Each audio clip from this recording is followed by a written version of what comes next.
Hi guys, thanks for joining us tonight. I'm Troy with Gothic Hills Cemetery and Gothic Hills Foundation. Um,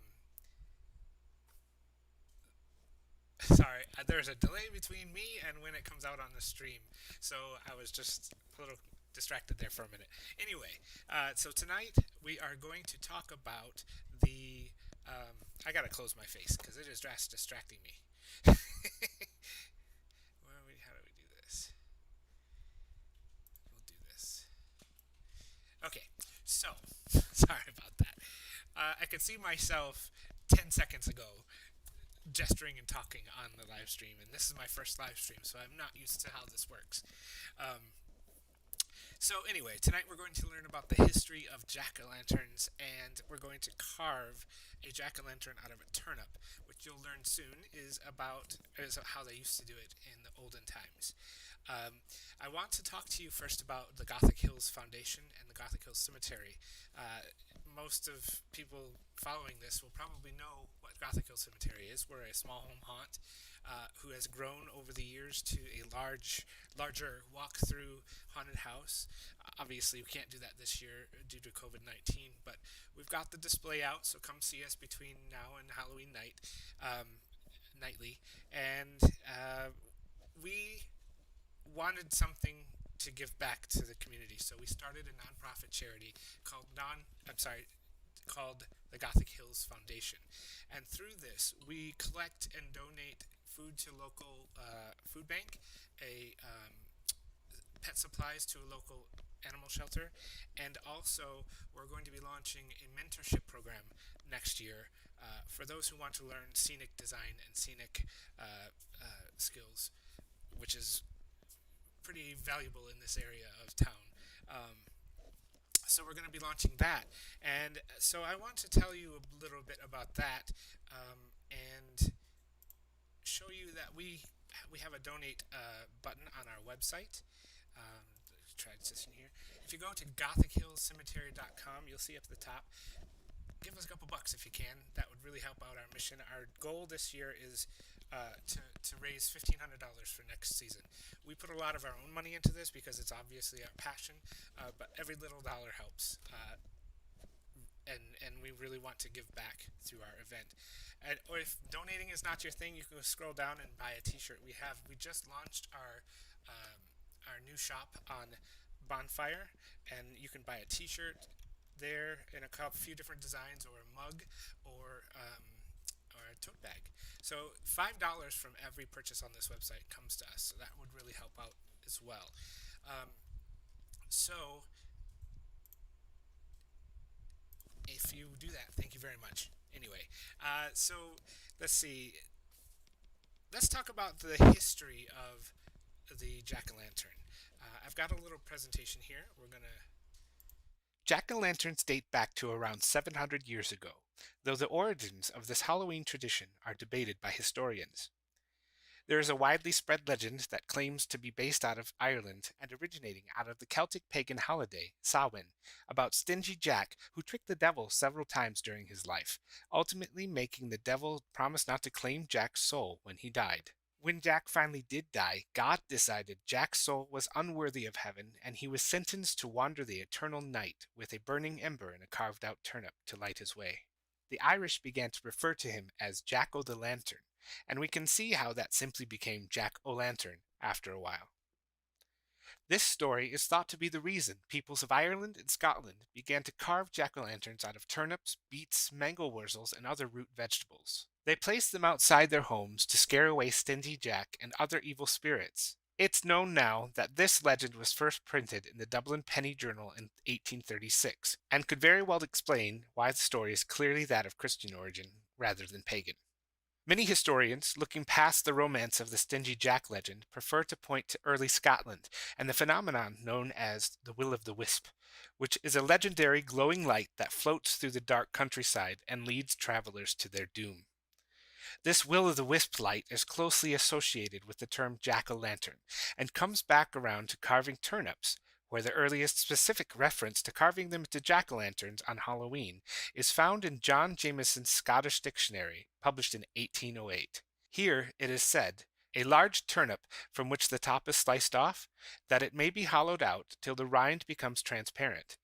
A candle is then put into it, the top being restored by way of lid or cover. The light shows in a frightful manner the face formed with blacking on the outside, this being sometimes placed in churchyards on All Hallow Eve, and are supposed to have given rise to many tales of terror.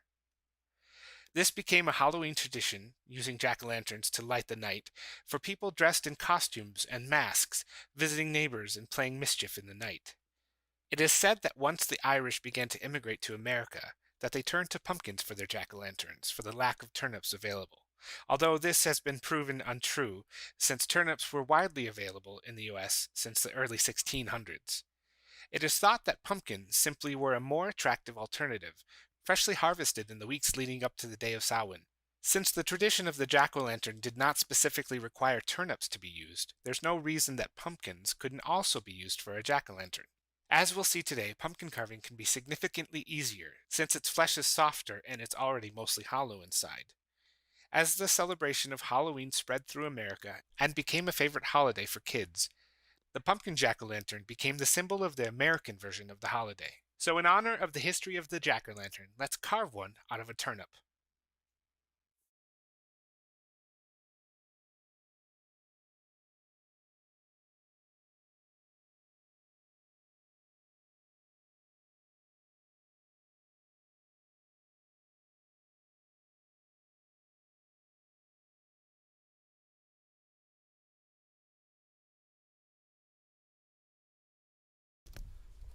Okay, sorry about that. I had my mic muted. I told you this is my first live stream, so I'm not used to the ins and outs of this.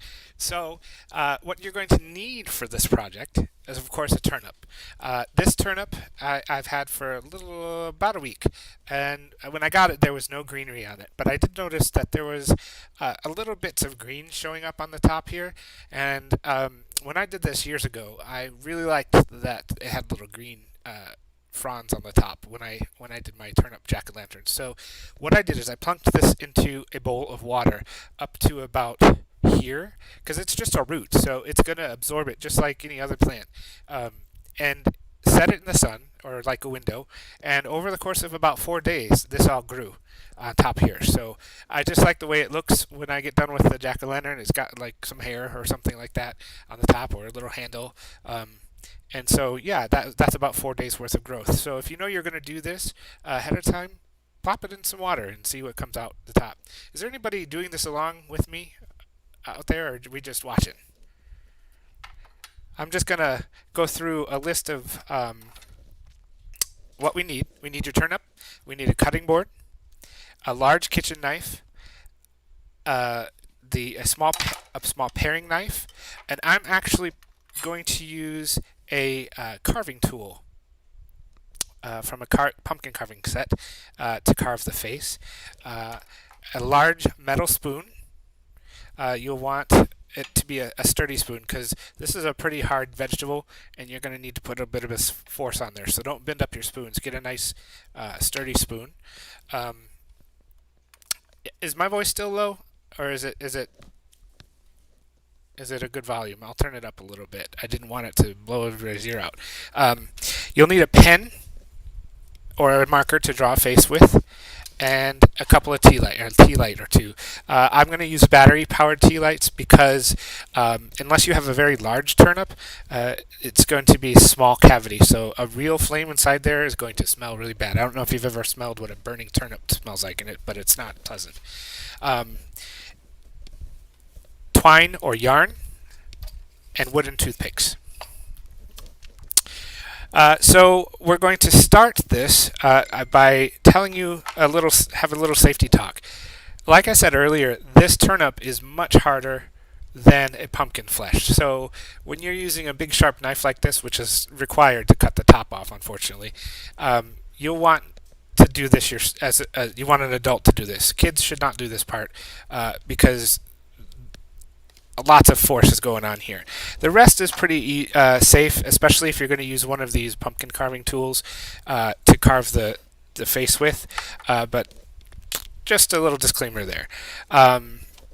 let's see. Oh, I wanted to tell you about the carving tools that I'm going to use. This is not a sponsored video, but I want to tell you about this carving set that I got. It's called Grandpa Bardine's Family Pumpkin Carving Set. It is one of the coolest carving sets you'll ever find. Grandpa Bardine is actually the guy who invented pumpkin carving sets, like you would see in the store. They sold off the patent to a company.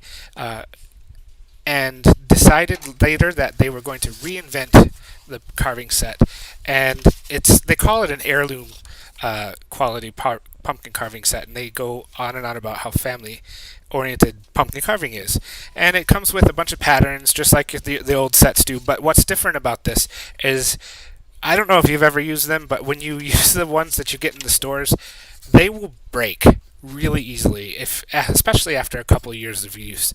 These have really hard handles and really good grip on them, and it comes with 2 layers of different tools and stuff like that. The reason I bring this up, like I said, it's not a sponsored video. They don't even know that I'm talking about this, but I'm going to give this set away at the end of this stream. So stick around to the end of the stream. I'm going to take a random viewer and we'll give this away. But back to carving turnips. Alright, so the first thing we're going to do is you're going to make sure that it's clean.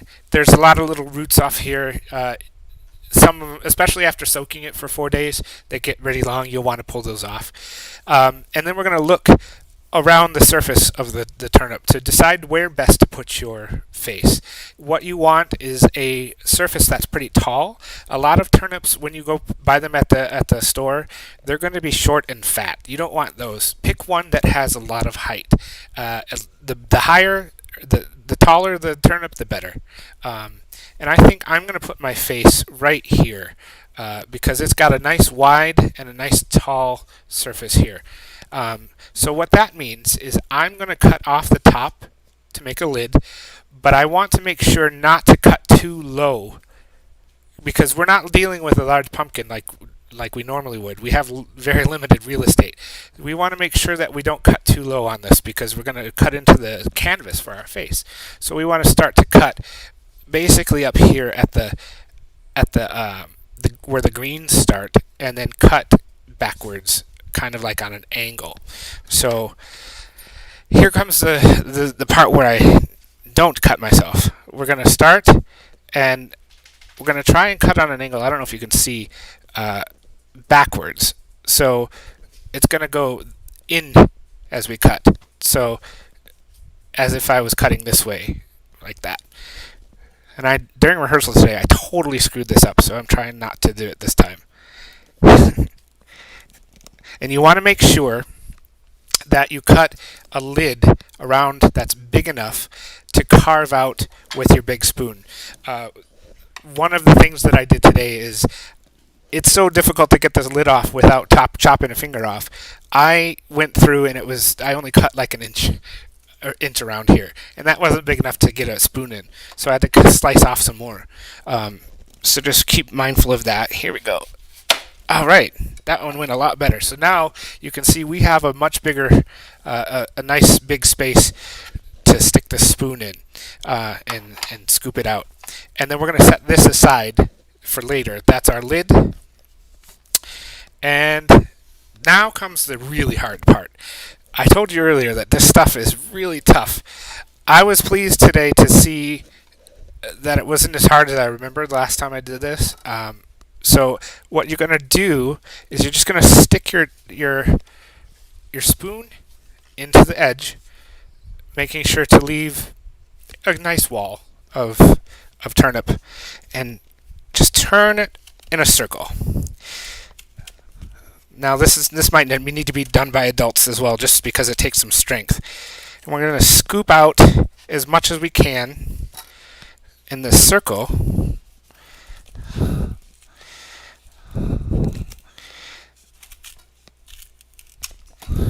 Like that. And we're going to throw that away, or cook it if you want to eat it. And just keep scooping in a circle around the edges, making sure to be very careful not to scoop too close to the outside. You want your walls to be nice and substantial. Until we get to the end, we're going to scoop the wall where the face is going to be. We're going to scoop that a little thinner, but that's not until we get most of this empty. I only practiced it once, Rocco. Hi, Trevor. Hi, Susan. Hi, Joshua. Hi, Devin. I saw you guys all log on earlier. So this is the tough part. One of the things that you can do, this is what the paring knife is for, is you can go in here and you can score this a little bit, like this, and chop it up. And it kind of helps get it all out of there.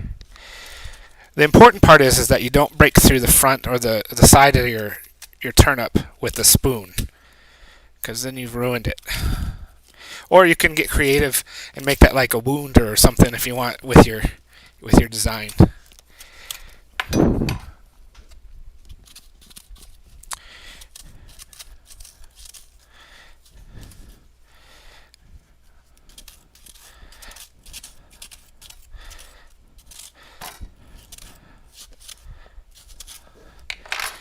All right.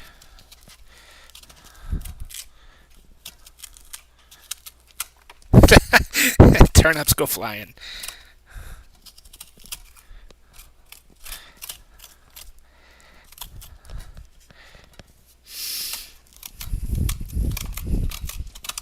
So once you get to a certain point, you can just start scraping the bottom with the tip of the spoon. Kind of like when you're carving a normal pumpkin, and it will just kind of shave it out.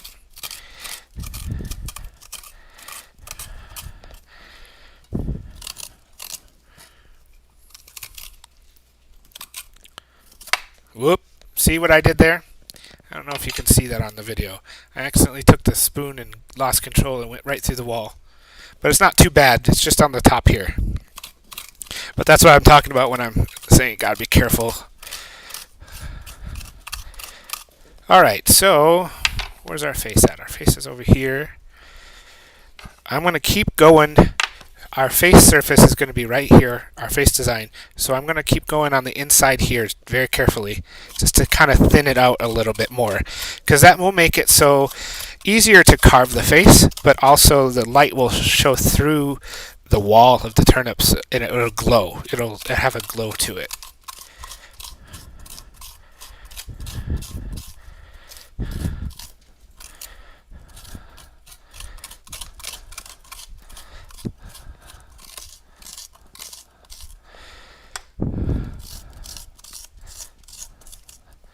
All right, I think we're pretty much there. I'm going to just get rid of this turnip guts here.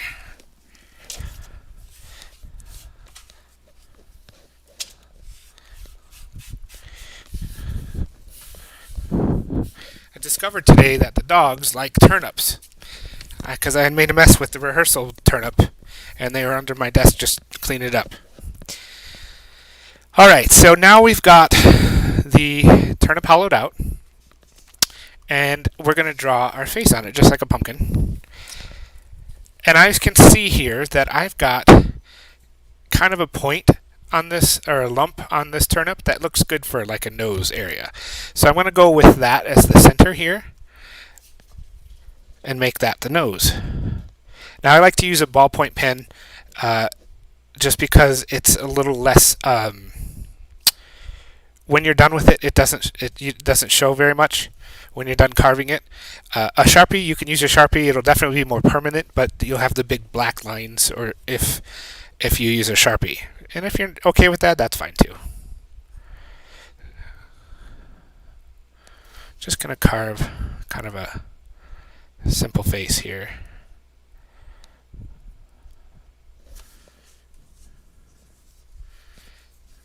I'd rather not miss my fingers.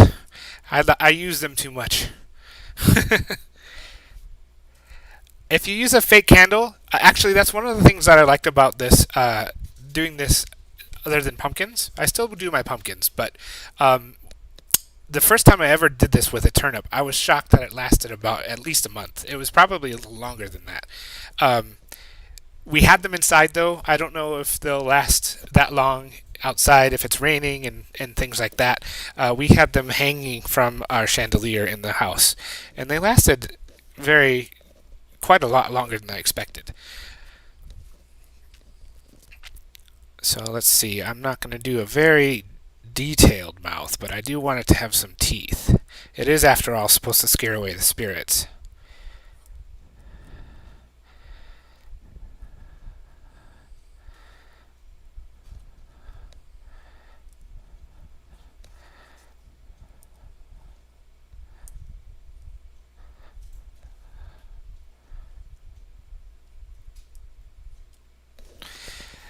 Yeah, that'll look pretty good. There's one thing that I just realized we forgot. I'm not going to do it right now because I'm going to make this a hanging turnip. But if you want to sit this on say your front step or a shelf or something like this, you want to when you chop the top off, you also want to slice the bottom because a lot of them will have this root that you won't be able to just set it anywhere. So just make a flat surface on the bottom. Um, if you're going to let it sit around. But I prefer to hang them because they're just, I don't know, they look like a lantern that way. So then you're going to get the next step is to carve this out, and you're going to get your carving tool. You can use your paring knife for this or another small knife. I just prefer to use this because it's safer and I like my hands. And it's also really easy because of the serrated knife. It's like a saw. I don't know if you guys can see, but you guys are probably familiar with the pumpkin carving kits that you get at the store. It's just like that, just stronger. You gotta be a little careful here because we carved that wall, so we thinned out the wall in the front, so it's a little fragile, especially up around the top of the rim. So be careful when you're carving around the top. Once you get to the middle, it's fine. There's our first eye.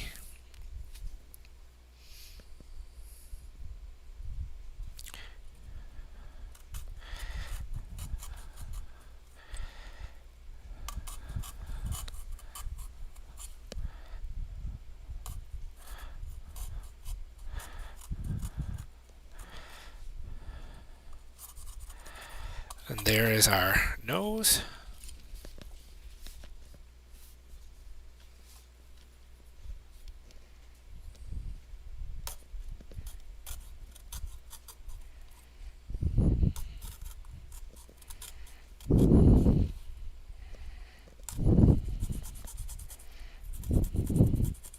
The other thing about these saws that you can get with like a pumpkin carving kit is the blade is so thin that you really could, especially on a pumpkin that's big, you could get some really detailed carvings out of them. Well, that's the whole kind of like the cool part about pumpkin carving is you can make it into your detailed art, and it really helps on, especially on this turnip, that it's like a thin blade, so it just pokes through like a needle rather than like this.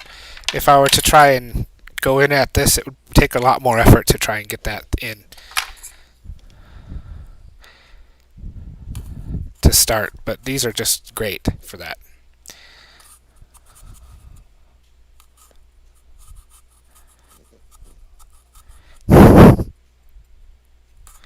I'm reading your guys' comments, and what you're seeing is about a 10 to 15 second delay than what I'm talking when I'm talking. So I get to see what you're saying about what I'm saying 10 to 15 seconds ago.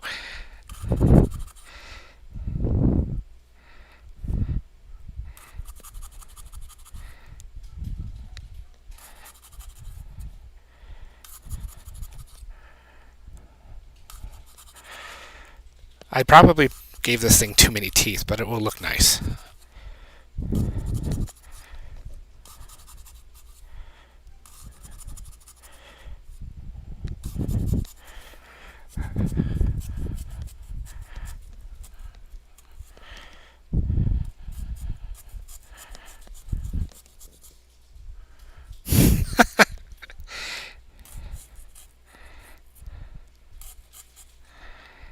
Ray's my spouse Ray is over on my left watching the live stream on YouTube.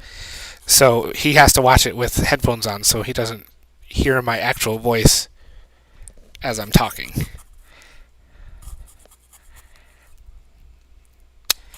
Too many teeth. Who designed this thing?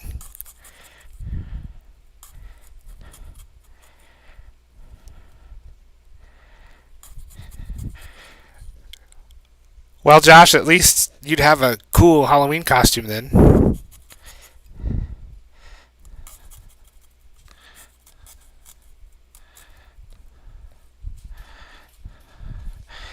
Alright, so that's the whole mouth carved out. And this one actually turned out pretty good.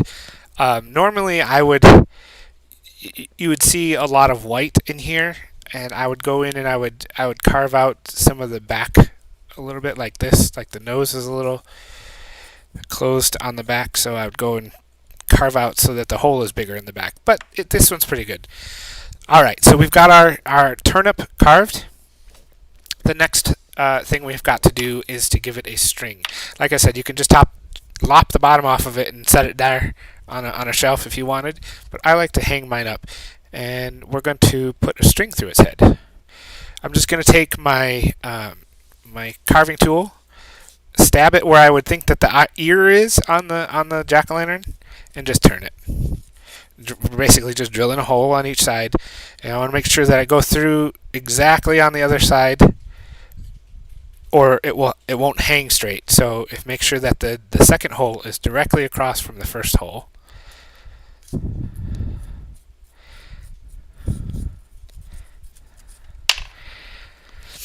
Alright, now I've got a piece of string here. This yarn is about, I'd say about 24 inches or so.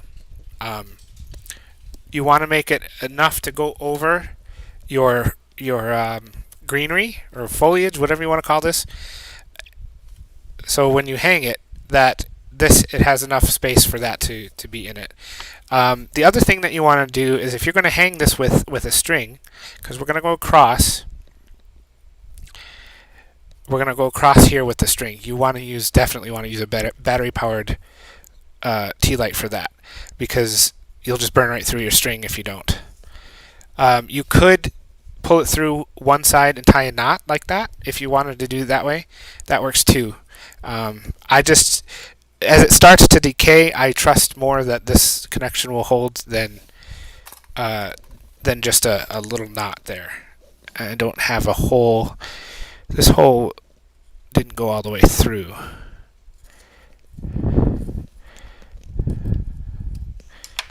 Got a little bit of turnip in the way.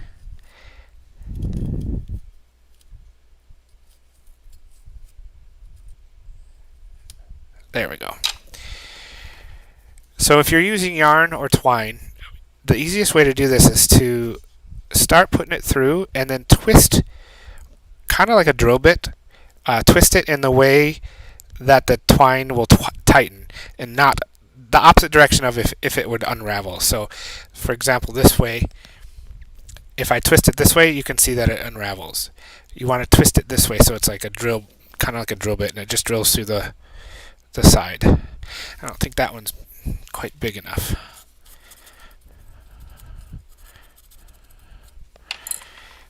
You can also use a toothpick to help push it through like a needle. But I'm a glutton for punishment, and I'm going to get it done this way.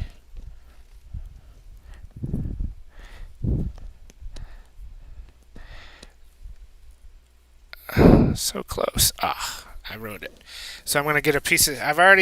since I unraveled it, it kind of became frayed at the end, so I'm going to cut that end off. And I'm just going to use a toothpick.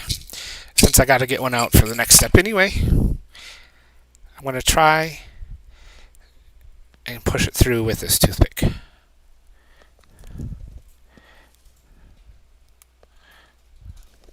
Nope. This went perfectly this afternoon. Now that I've got an audience, there we go. Alright, so we've got the string strung through. We're just going to tie this in a knot at the top.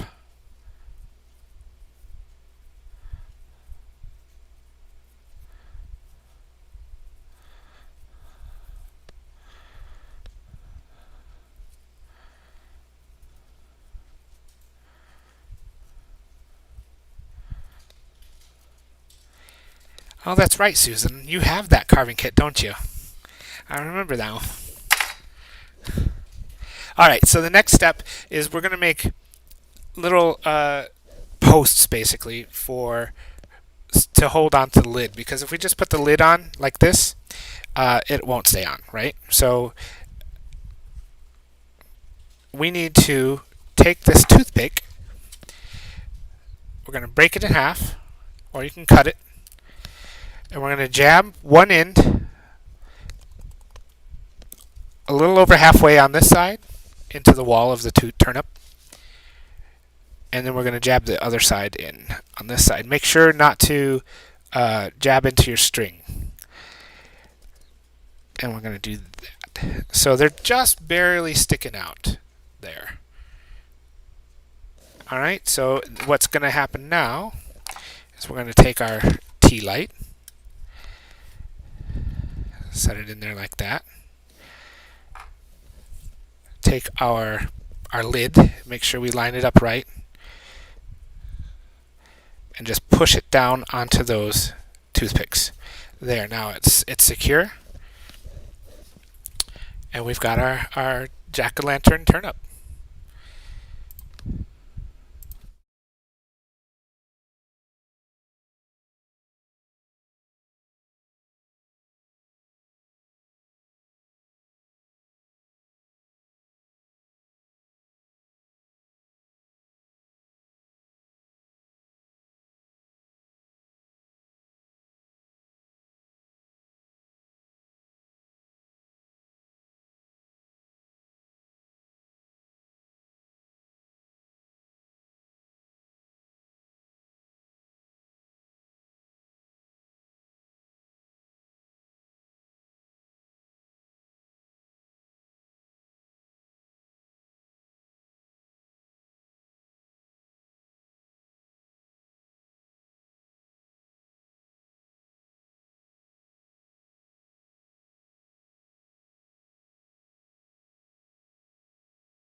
All right, sorry about that. You can hear me now, I think. I was just showing off the project here. You've got jack-o'-lantern turnips, just like in the olden times, 700 years ago. Thank you for joining me. I didn't use up all of the time, so I'm going to go ahead and do a Q&A. If you guys have any questions, put them in the chat. Thanks, Rocco. Thanks, Devin. And if you've got any questions about Gothic hills, about Halloween, about anything that you think I know, let me know. Let's see. So yeah, come and see us if you can at Gothic Hills Cemetery in Sylmar, California, which is just outside of Los Angeles. We're open from 6 p.m. till 10 p.m. through Halloween. I'm glad that you I'm glad that you like that better than a pumpkin. It is the OG of pumpkin or of jack-o'-lanterns. I have a soft spot in my heart for both of them, but this definitely is really cute. I don't know if they had toothpicks 700 years ago. They probably just used twigs. What made me look into the history of jack-o'-lanterns? Well, that I've always been a crazy fan of Halloween, so I've always carved a pumpkin. I've always felt that if I didn't carve a jack o' lantern for Halloween, that I was doing it wrong, and so I can't actually remember what made me realize that a turnip could be a jack o' lantern, but probably Pinterest or something like that, silly years ago, and then so I started looking into the history of that, and I also have studied quite a bit on paganism and Wicca and things like that, and I know that a lot of these traditions come from centuries ago in the Ireland and Scotland area. So I knew that much, and I just kind of went with it. The internet is a beautiful thing when you want to learn new things. If I had more time, Rocco, I would do a pumpkin stream, I have a pumpkin on our doorstep outside that is uncarved, and I don't know when I'm going to get a chance to carve it before Halloween. Unfortunately, tomorrow I am busy. Tomorrow we are having a watch party for Elvira hosts the Sanderson sisters from Hocus Pocus. They're doing this live broadcast of the Sanderson sisters. All the cast is getting back. There's going to be like 15 or 20 different celebrities coming in. Elvira's hosting it, and I had to buy a ticket because that's my best Halloween right there.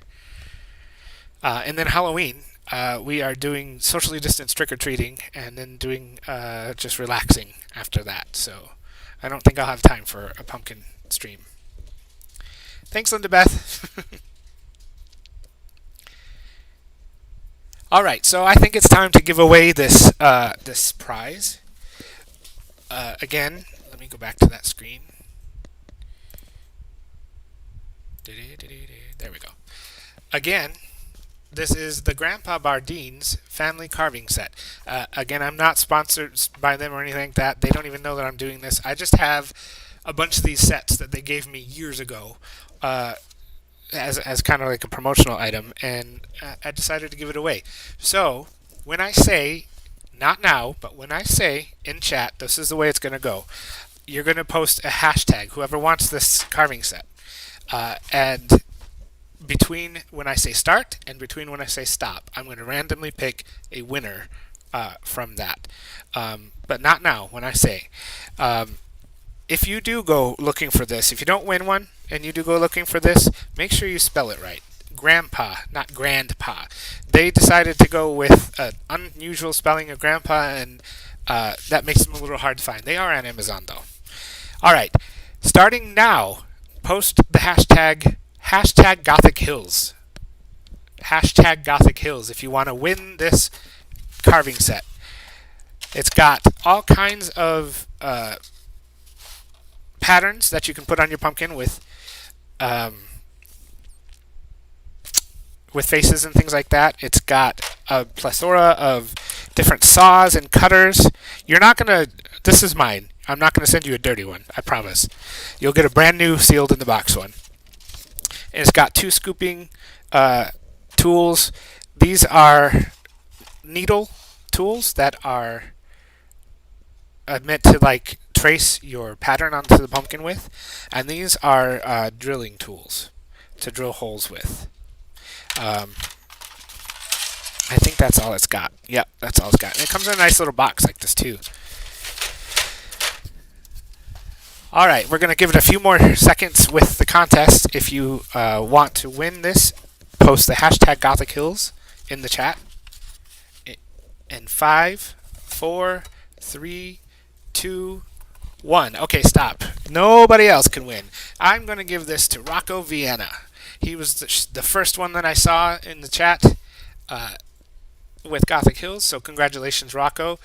We'll get in touch with you after the live stream to get your information and ship this off to you. Unfortunately, I don't think it's going to get there before Halloween. But next Halloween, you'll have great pumpkins. Or turnips, actually. So, is there any other questions? Any other questions? We will answer them before we sign off here. Thank you for joining us tonight. It was great to see you all in the chat. I have to wait till you hear my question 15 seconds after I said it, so.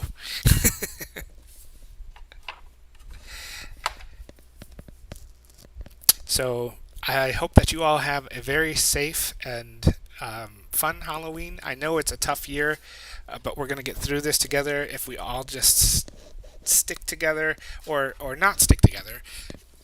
Be safe, be distant, do things fun, but make sure that you are helping to stop this disease, and so we can have a Halloween next year.